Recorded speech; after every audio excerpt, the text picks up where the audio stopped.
he said, all of these are terrible, terrible UX. I'm just going to build my own. I was like, okay. I didn't really think he would, but he ended up building a tool that not only manages projects, but tracks time, tracks.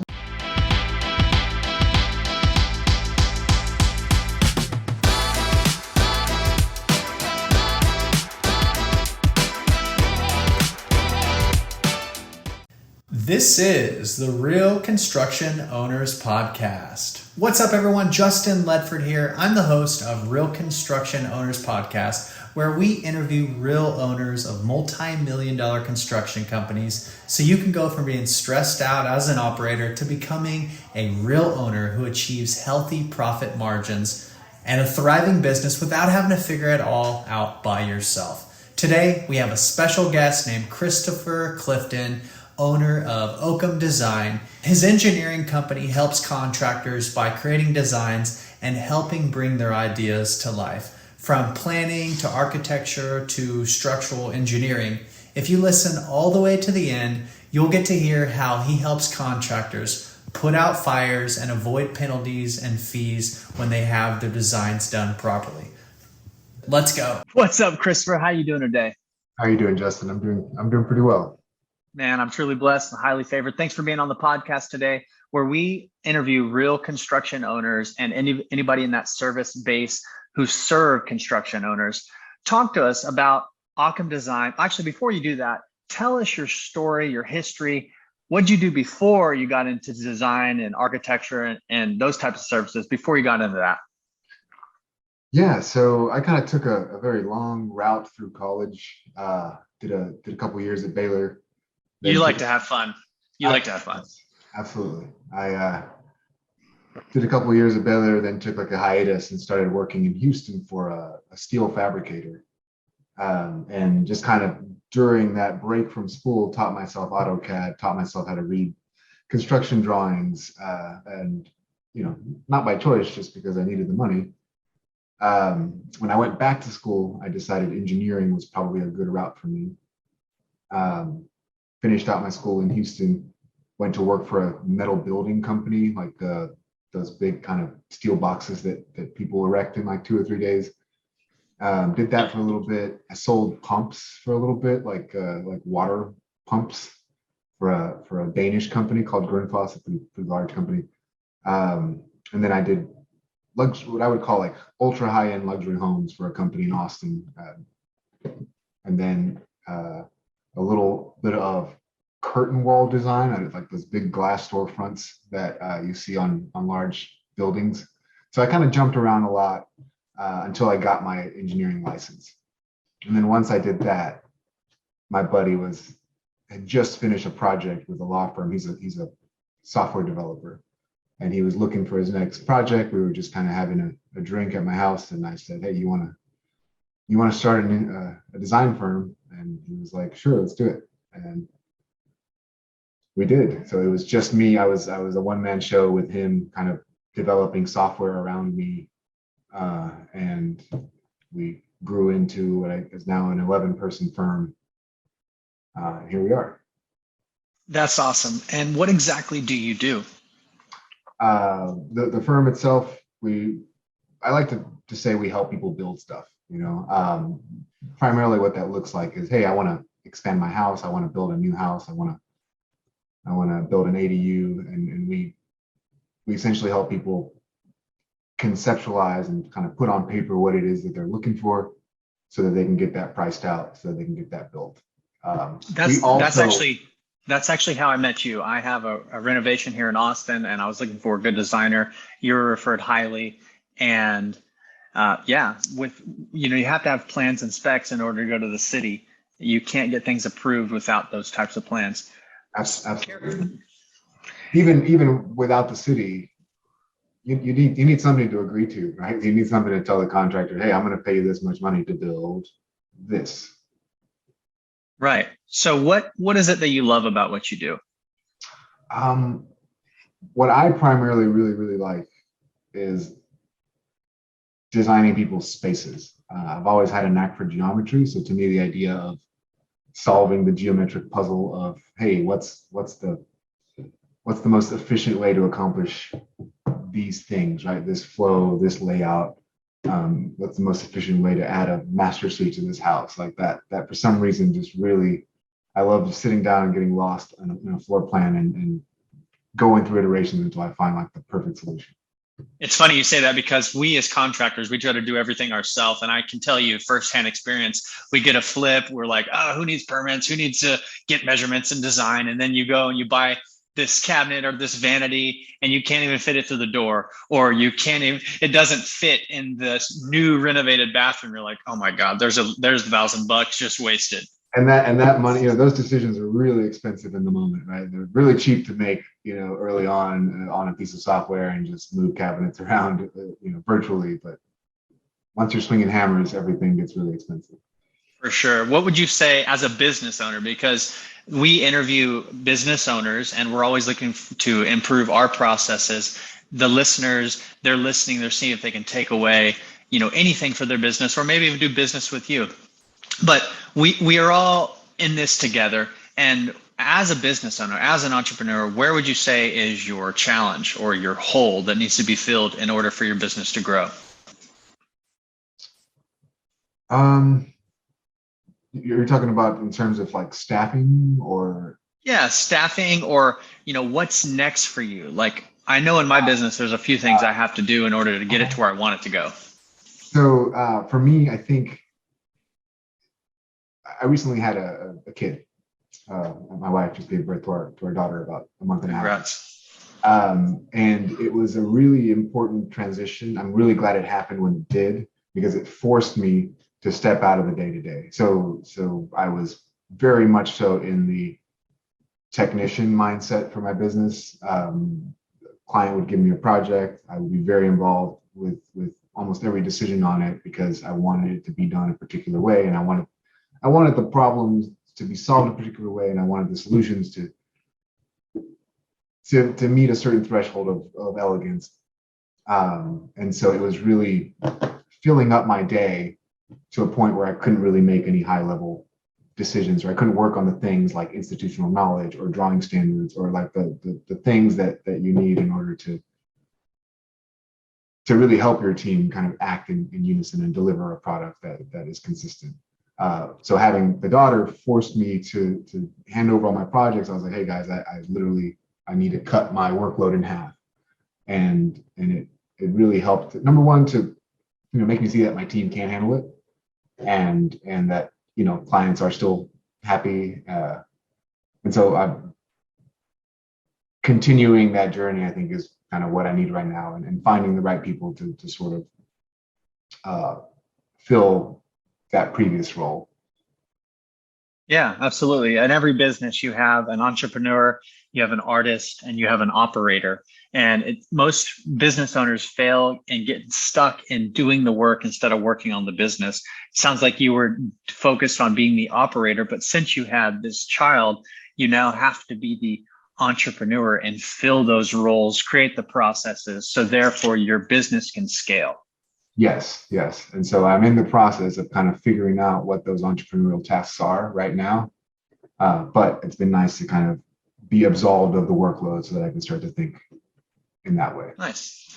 A great resource I'd recommend to all my listeners is Tony Robbins' Business Mastery. That's one of the best events for a person to go to, unplug from their day-to-day, and really define roles and see things from a higher level for their business. As far as business owners in construction,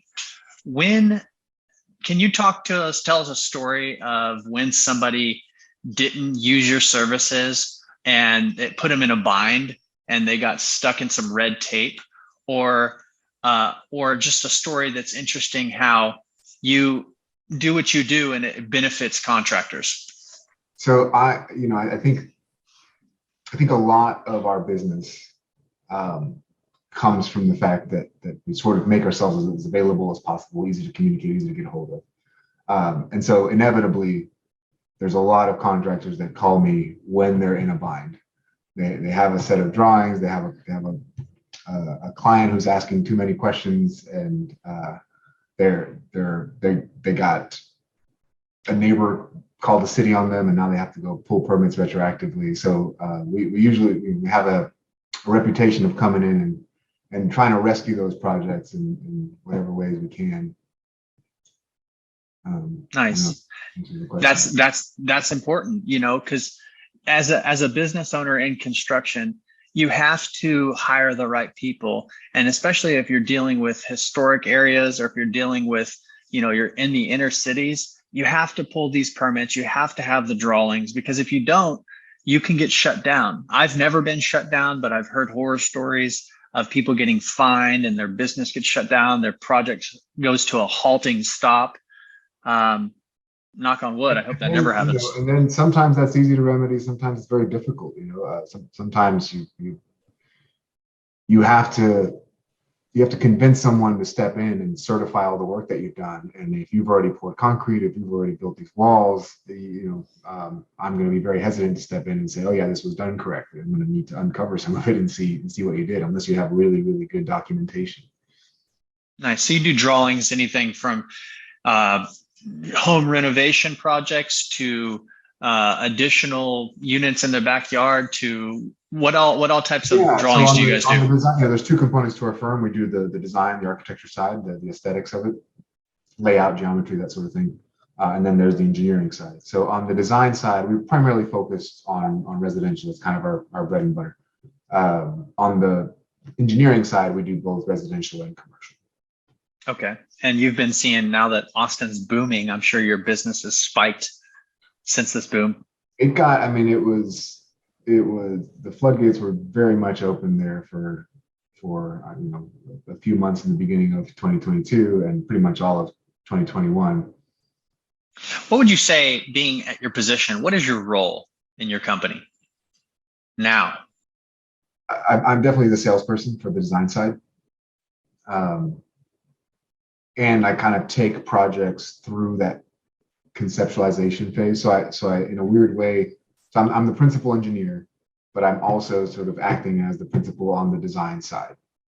Once the major design decisions are made, like the floor plan's kind of laid out, then I just sort of check in and make sure things are looking pretty good. So I'll kind of shadow project managers during the design meetings, just kind of making sure that what we're putting out is a good solution, is a decent design, and someone's not going to drive by it in 2 months and go, ooh, what is that? Right. And also making sure that our engineering solutions are cost effective, that they're not putting the contractors in a bind because we're creating details that are just too difficult to execute in the field. And so I think sort of quality control on the product, which is, I would say, our solutions, and then also executive functions, which is hiring, firing, money. Yeah, I got you.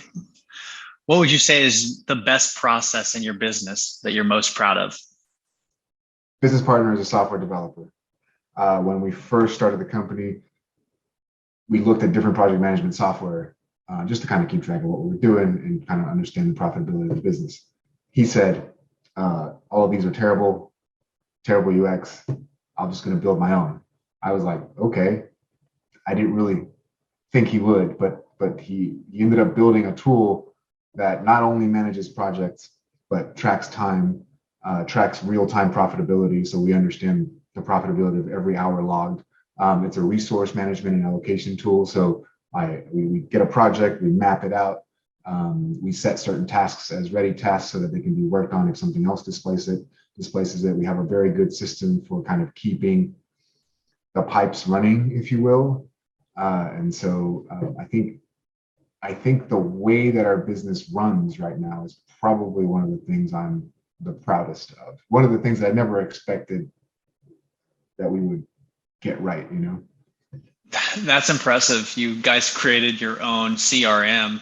That right there, and is a business in itself. Like you could sell that at trade shows or different kinds of exhibits niche to this industry. Yeah. Now, switching gears, we talk all things construction, business processes, marketing. We also talk investments. what are some investments, or better yet, what's an investment that you've made that surprised you? An investment that I've made, like in the company or just in It can general. be in the company, it can be in a piece of real estate, it could be crypto, whatever. We haven't really done a lot of investment in real estate. That's kind of what I'm hoping to do. We started with very little capital to begin with.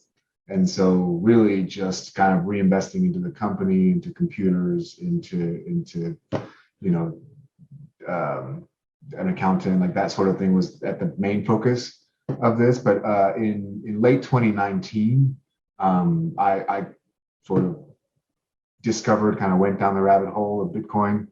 And so that's sort of where I've been dollar cost averaging not only my own funds, but some of the company revenue over time. So that's performed really well for us from a timing perspective.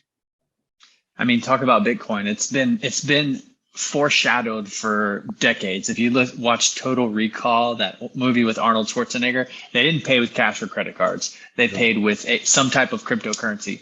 If you watch any type of scientific space movie, they're paying with cryptocurrencies. And these are 20, 30 years prior to today.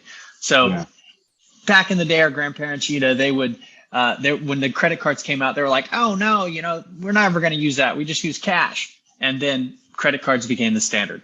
And eventually it will be the same as well with cryptocurrency. I agree. As an engineer, it was, I kind of backed into it from the systems side, or I was like, what is this thing? I play around with it. I want to understand it. And so I read a really good book called Fundamentals of Blockchains and Bitcoins, really explain kind of history of money and just explain how this system works.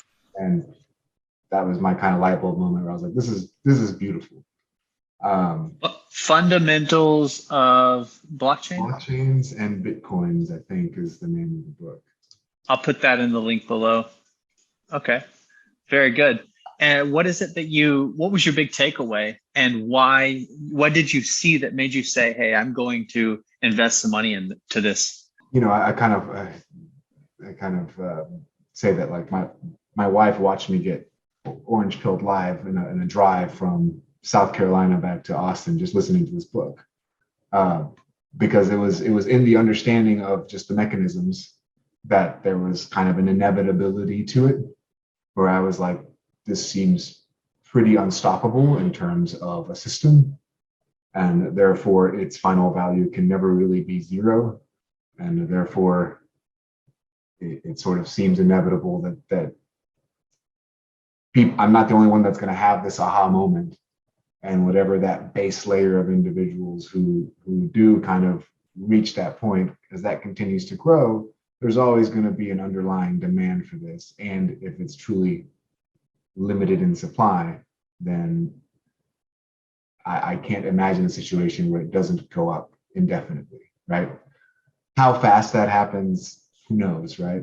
But do you put your blockchain like in a wallet? Do you have it in a cold wallet? Just curious, because this is something I've kind of dived into. All the computers I have back there. So I have individual systems for storing them. I have like air gap pieces back there. So that's kind of where I self-custody. Self-custody. So you don't put it on like a online ledger or whatever. I have, we have some on exchange just to if we need like fast access to capital. Yeah. But most of it's in the ether. So, okay, if I have a contractor listener like Bitcoin, they haven't adopted it. How would you describe Bitcoin or cryptocurrency, for that matter, in layman's terms? It's simply a communications system for the purpose of keeping a decentralized ledger in consensus. That's really what it is. That's all at its core. It's just messages being passed back and forth saying, hey, I gave this guy some money, and hey, he gave that guy some money. And the way that it operates, all the mining, all the energy, it's all of that is just to kind of keep that all in consensus. I see. I love it. I'm right there with you. I'm a firm believer, and portion of my profits go into that. Next steps for you. what are the next steps for you? What are you going to do to scale your company? I'm really interested in the development side, right? I'm really interested in kind of either bringing on, well, I mean, we'll always do like, we'll always offer our services piecemeal, right? We kind of call it like, we're like an API, right? If you're an architect and you just want some engineering services, come use us. If you're a builder and you want a designer and an architect to help you with your clients and you want to market yourself as a design build firm, come use us. If you're a builder and you just want someone to go look at a wall, come use us. And eventually we'll probably look into like construction itself, right? So that we can, I think primarily I'd love to have a little machine in place to acquire property, study it, develop it, and sell it, right? Whether at first that'll probably be little lots, but eventually larger developments. That's awesome. So basically, next is maybe down the road is finding the property, designing it, raising capital, getting it built out, and holding it long term or selling it. Yeah. You know, in a weird way, it's just nice to be able to do things that don't involve clients. Right. That's an extra revenue stream. Well, when you get there and you make a plan, you know, there's people out there that don't fund that deal, and I'm one of them. So what would you say inspires you, Christopher? And who holds you accountable? I guess elegant solutions inspire me. You know, when I see something and I'm like, wow, that just could not have been solved any better. That fascinates me, and it's sort of what I strive to achieve. Not, I mean, you know, whether I became an engineer or a blacksmith or whatever, like I think problem solving itself is one of the greatest human characteristics. And so I like to take in information and see if I can contribute to a solution. Love it. And do you have anybody who holds you accountable? I guess my business partner, my wife. That's a common answer, you know. I love right. She'll be like, "Daddy, get up, go make some money." So, what are a couple things or practices that have made your company succeed or grow? I think communication is a big part of it. You know, I try to like be as available as I can to the entire staff. We do our weekly team meetings. We do our weekly biz dev meetings with the PMs. We have quarterly check-ins. It's really just an opportunity, you know, to say, hey, you know, what's on your mind? How can we improve? How can we be better? And just trying to keep the lines of communication open. Communication is key, absolutely, especially when you're running with multiple people. And also meeting people where they are. You know, a lot because we didn't start with a lot of capital, because we started as a one-man show and I just kind of added people as I went. You sort of learn, or at least for me, it seemed that I needed to figure out how to best use this person's skill sets and not give them something that they're going to fail at, right? So if you like solving math problems and you hate dealing with clients, I'm not going to make you a PM because you're probably going to hate that. And so it's just kind of meeting people where they are and understand that everyone has everyone has value. Absolutely. Put people where they're best suited, because when we do that, our business can thrive. If we put somebody who doesn't like being in front of clients and as that their role, they're going to fail or they're going to make your company do bad. Yeah, sometimes that means realizing that after the fact, right? Like, okay, right. I hired you thinking you were great clients, but you're not. Okay, hold on. There's another problem set. Let me figure this out. Okay, here's what we'll do. Right. Love it. So now, being that you do business in multiple states, if a contractor wants to reach out to you and whether do a full design service or an a la carte, what states do you do business in, and how can they connect with you? Texas, Oklahoma, Arizona, Colorado, Virginia, Florida, Indiana, and Ohio. That's where we're licensed as engineers, which usually is all you need to get most projects, at least on the residential side, through the city. Love it. And how can somebody reach out to you if they want to explore your services and potentially do business with you? Yeah, so the easiest way would be to go to our website is www.okkemdesign.com. That's OKKEM design.com. And if you scroll down, there's a little appointments link, and you can schedule a structural consultation or a design consultation, a virtual one. We can chat about your project. It's all free. There's also a number on the top of the website that you could call and just ask for Chris. Nice, Chris. This has been fun. I appreciate everything you're doing for the construction industry. Guys, if you're listening and you're a contractor and you don't have somebody on your team who can design, if you have a design build or you have a renovation, reach out to Chris. He's a professional and knows what he's doing. Thanks so much, Chris. Thanks a lot, Justin. Take care, bro. You too.